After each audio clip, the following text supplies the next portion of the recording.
And it is Tuesday. We are out of the Gainesville area and into Tallahassee, which makes me breathe just a little bit easier. This is Dave. Welcome to the Sunshine State Happy Hour, powered by FloridaBeerBlog.com and the Florida Beer Podcast. And as I mentioned on the Insta Twitter, we have Lake Tribe Brewing coming to us from Tallahassee. Gentlemen, thank you so much for coming to the show. Thanks for having us. All right, excellent.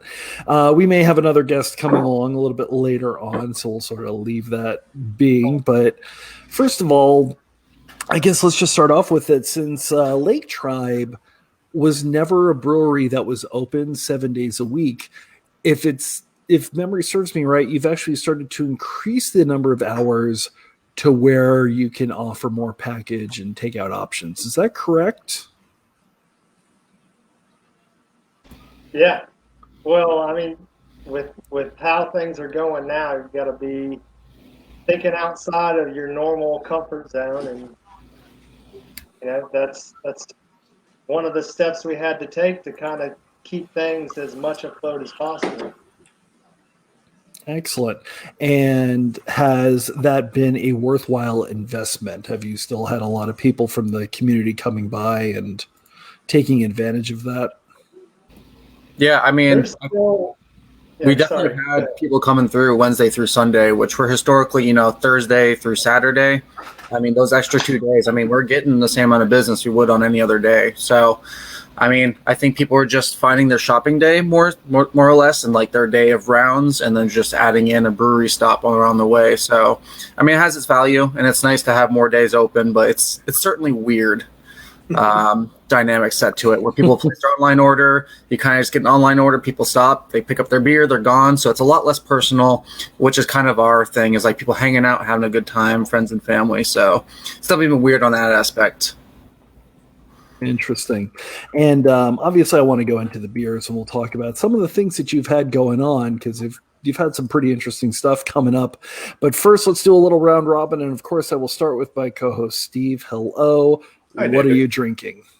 I'm back to the same thing I drank yesterday, lunch money from Lauderdale. It was a hot day today, and it was quick and easy out of my fridge. he's one for standards. What can I say? Tyler, I'm assuming you've got something fun since you were actually at the brewery. You could just sort of reach over and grab a handle. So I actually started drinking our collaboration beer with Hal Patter. It's our fruited goza. So we have Baxter Satsuma Wheat, which is a Satsuma orange infused wheat ale, and they have a very famous goza recipe. We kind of combined the two for a refreshing goza. So it's a cherry Satsuma goza. It's this bright garnet color, which I believe you're going to talk to Johnny on Friday, and he's a big Gators fan. So I like the fact that it's garnet colored to him. That's it's funny that we had a question as to whether people are still doing collaborations nowadays with the coronavirus and everything. And I know that beer obviously predates the issue that we're with. The other big question when it comes to Florida collaborations is, does Tallahassee speak to Gainesville at all? And that is sort of, I guess, one of the perfect examples, because Lake City is really more of a Gainesville area than it is a Tallahassee area brewery. Mm-hmm. So how did that collaboration come about? So Hal Patter actually has had us on tap since about the day they've opened. So they used to rotate through Satsuma Wheat, Red Cloud, Long Paddle, and through my travels, at least, I would stop by Lake City and grab a beer from them, just kind of hang out. And, we've kind of had like a very business-related relationship, and over time just started to get to know the guys a little bit. And so I got to know Johnny Frazier, the head brewer and owner over there, pretty well. And we kind of had an open availability for a collaboration brew for a anniversary party. Kind of just shot a date over, he accepted, and we kind of made a beer. So, but, from the get-go, they've always been a supporter of us, and we'd always, try to pick up their beer and stuff whenever we had a chance. So, it helps that we have a common distributor as well through Cone Distribution. Okay. So, yeah, that's perfect. And Jesse, do you have something fun for us as you are avoiding everybody else in the house? Yeah, I've had to pull out my favorite beer that we make. It's the Powwow Session IPA, and it's one of the few beers that we still have in stock right now.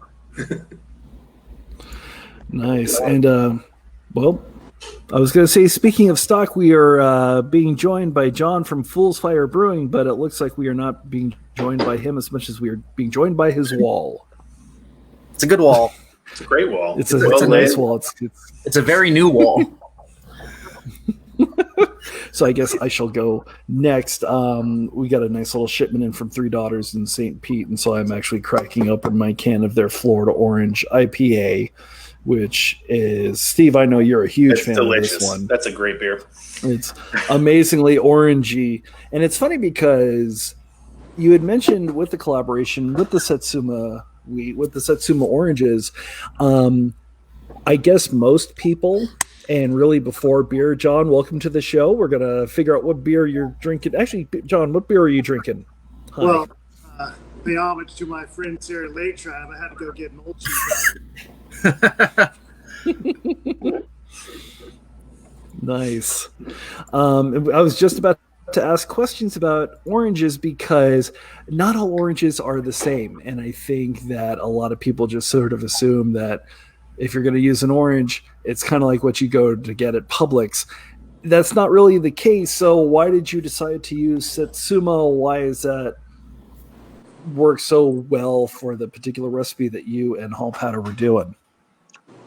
Well, we were approached by Kim Jones with Florida Georgia Citrus. He came by the brewery one morning when we were brewing up a batch of beer and started talking to me about the Satsuma oranges that he was growing himself and would be harvesting, and was wondering if I'd be interested in incorporating it into a beer. So I learned a little bit about it. I know it's comes from the mandarin orange, and it's kind of similar to, you think of those little cuties you see in the grocery store. It's a very easy eating orange. And then I had him drop by a batch of his fresh pressed juice, and probably the best juice I've ever had in my life. And I've lived in Florida my whole life, so I knew that was a good ingredient to be working with. So I just tried to highlight the oranges, and I think it came out pretty nicely. Perfect. And Jon, with Fool's Fire, obviously is sort of the brewing arm of Fermentation Lounge, which is that restaurant or bottle shop? Is the one question that I keep asking myself every so often when I hear the commercials on Saturday Morning Bottle Share. And I do have to give a shout out to the TLH Beer Society. I know Danny is watching right now. I've got a Facebook like from him, so that's excellent.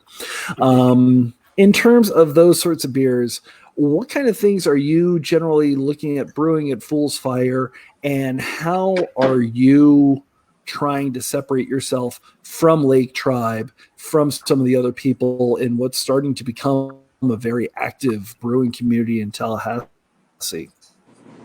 That's a tough question.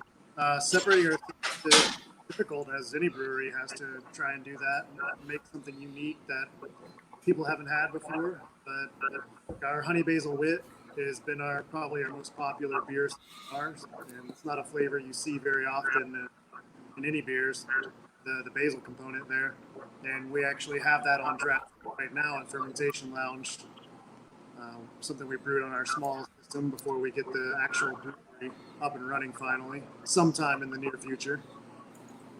And it's not always about separating yourself, because we like working with the other breweries too. And as we've done a collaboration with Lake Tribe before, around this time last year, maybe March or so.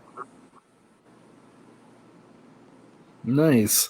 I told you Danny was listening to us. So you both have very different business styles.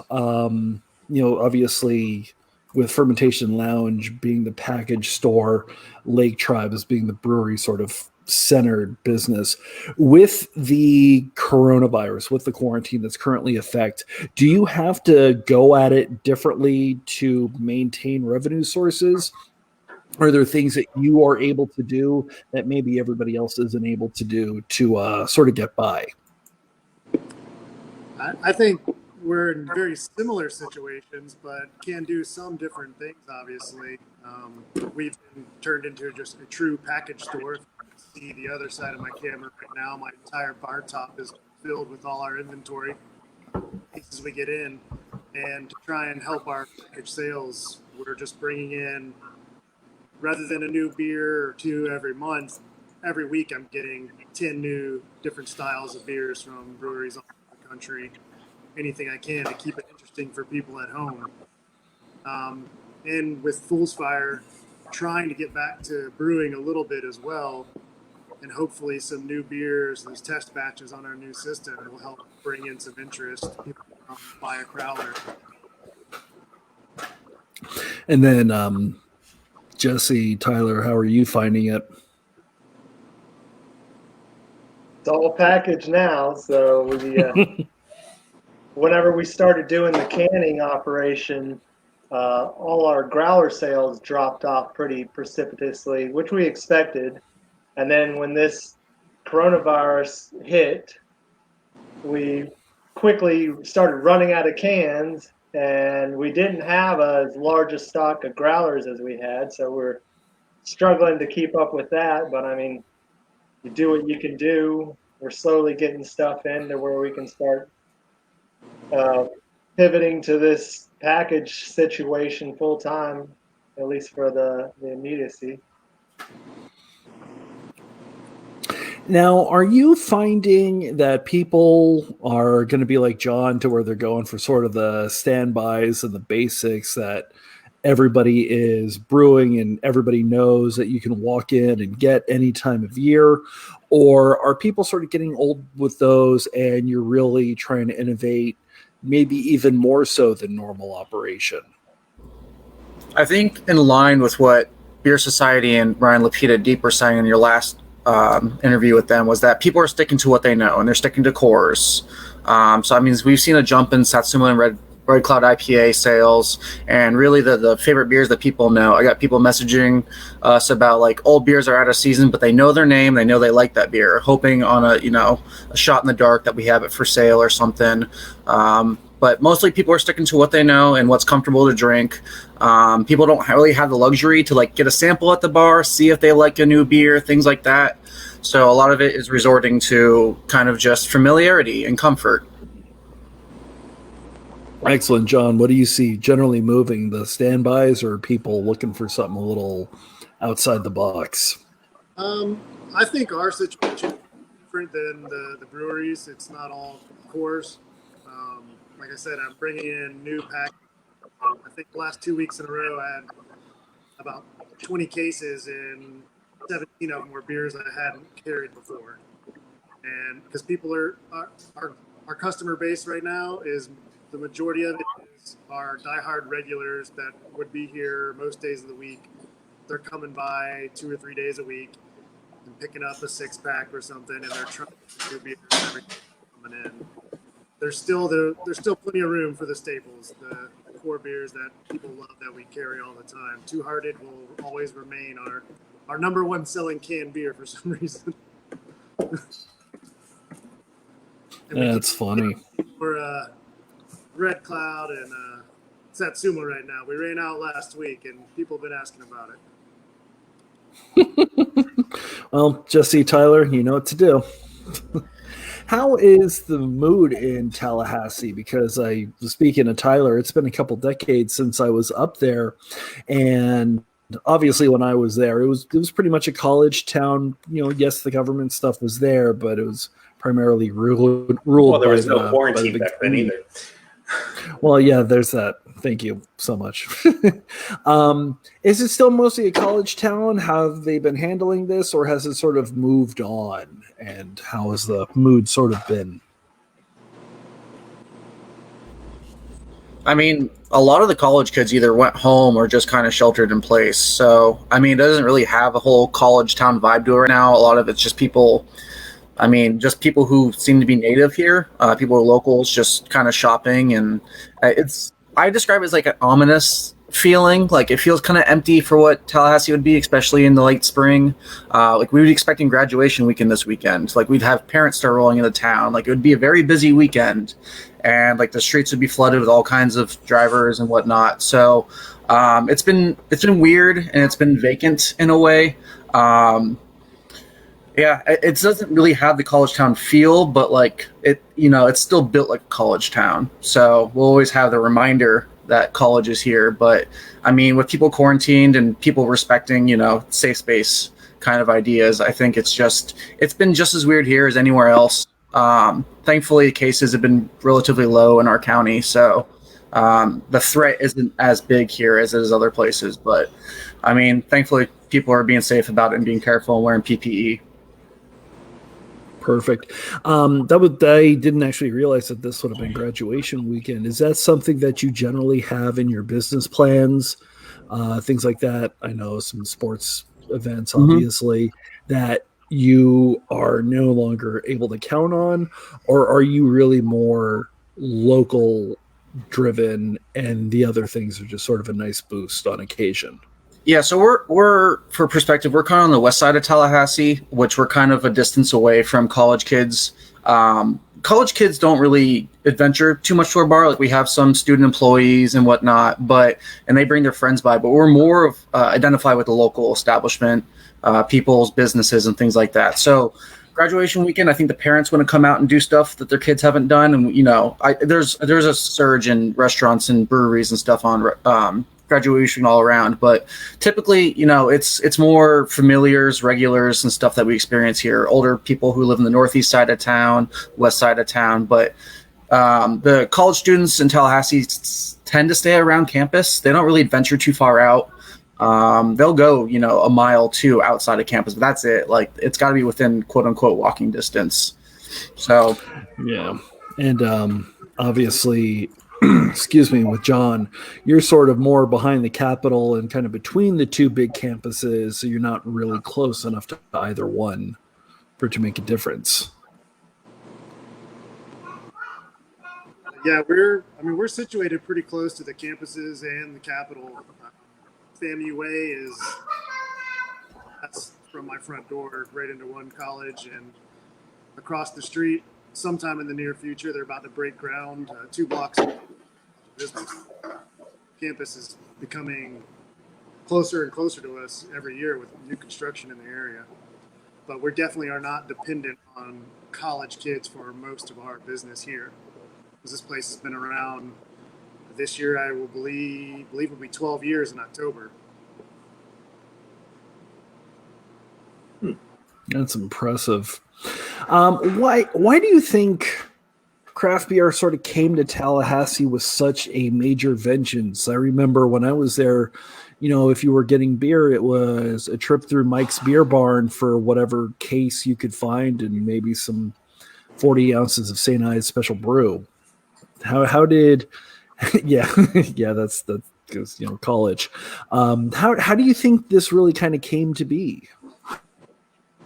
For me, it felt inevitable. Obviously, all of the brewers in town kind of had a similar feeling. Tallahassee is like a good in-between size, not too small, not too big. You have a lot of kind of different types of people too, a lot of arts and whatnot that kind of gravitate towards these local establishments. And for me, I came up with the idea, and so did everyone else at the same time. But it seemed inevitable. I'm watching my daughter run back and forth here, so I must ask the question as to how often. I know, Jesse, you're hiding from year 3. How often are they usually at the brewery, especially since, with Lake Tribe, you're kind of out in the middle of sort of the greenery, so you've got sort of that space to run around. How often do they show up? Oh, they are there. If I'm not working, doing any sort of production type work, they're usually there with me. Tyler knows. That's funny. And I guess the question that I would probably ask, that I have to sort of deviate from with the regular interview questions that I've been asking, is, since you have had so many changes, since you've had to make so many concessions as we sort of survive in this random new normal, once everything goes back to normal, once we are done with this quarantine, what sort of changes have you made or have you looked at making that you think that you'll keep around for normal operation from here on out? I think, Jesse, I'm going to go ahead and start with you. Well, we had to switch to doing online sales, and it's gone better than I thought it would. Whenever everything hit, you kind of almost have this wave of fear and negativity wash over you. But the online sales have gone better than I hoped they would, and we'll probably just keep it going once everything starts to return back to normal.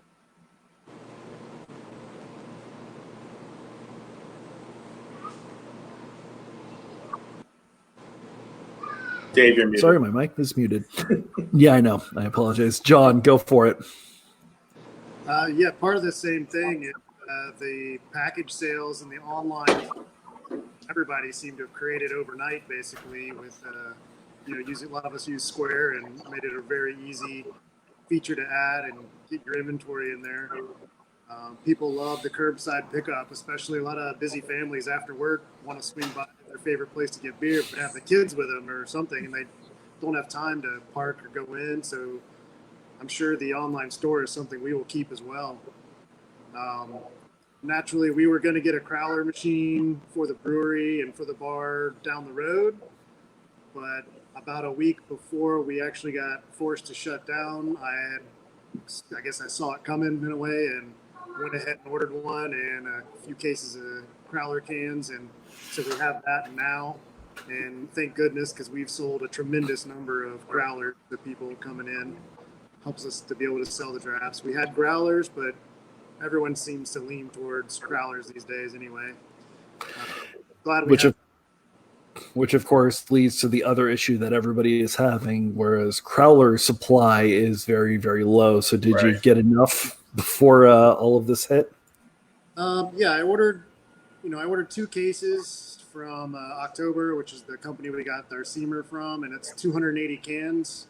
Unfortunately, about 78 of them were damaged. Oh. But we didn't run out. They gave me a credit quickly for them, and it's been about a month we've had it now, and they already have back in stock, and we've received another 2 cases. So we have plenty to go around right now, and it seems like the companies are getting back in stock with their supplies. Perfect. Tyler, I will let you go ahead and throw in your 2 cents into the ring. Yeah, like everyone else, I guess my answer was online ordering and system. Like, it was already installed. I'm already managing it, so might as well keep it going for people who just want to do quick pickups. But I guess in line with that is just can line operation as a whole, is that we have a canning line here. We can kind of can off specialty beers and rip them off and, get specialty beers out to people in 6-packs, 4-packs, what have you, with rather ease compared to other people who don't have access to a canning line like we do. So, looking forward to doing specialty beers with canning line and, advertising those and getting those out to people with more frequency, even after this passes by. So I know we have some cool things in the pipeline already to kind of, weather the storm and get our specialty beers out that were, originally planned with big events we had here with live music and food trucks and stuff. So we've now, kind of re-envisioned those for specialty can releases, very small can releases, to get the beer to the people because, it's the stuff they like. So.